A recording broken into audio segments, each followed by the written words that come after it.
You ever notice Jesus doesn't warn us about people outside of faith? He warns us about the people who use the faith to control others. I mean, at the end of the day, it wasn't the outsiders who wanted Jesus dead. It was the insiders, the believers who couldn't handle him, who wanted him dead.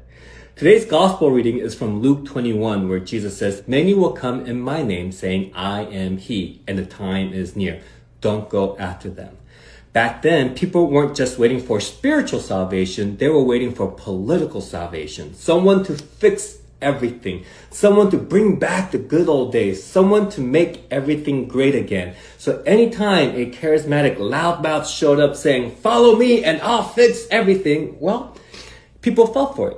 Because fear makes us crave certainty, not truth. And here's the wild part. These figures didn't show up looking evil. They came wrapped in religion, wrapped in patriotism, wrapped in family values, wrapped in God talk, wrapped in I alone can fix it, wrapped in nobody has better ideas than me, nobody.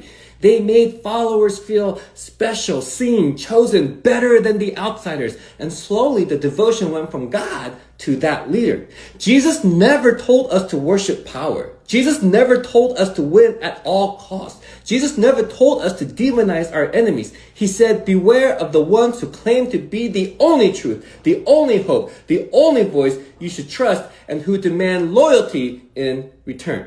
If someone says, everyone else is lying to you except me, that's not a savior. If someone says, I alone can fix everything, they're not leading you. They're going to use you. If someone asks for your devotion instead of pointing you to God, you're not following Jesus anymore. You're simply following a person using religion to build a fan base, a fan club.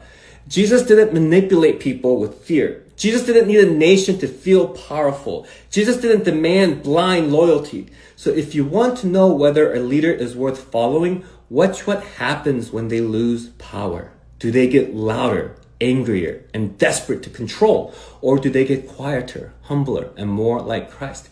If someone says they alone can save you, they're not your savior, because Jesus said we'll know the truth by the fruit, not by what they say, not by the fireworks surrounding them. Following Jesus is discipleship, not fandom, and we should know the difference.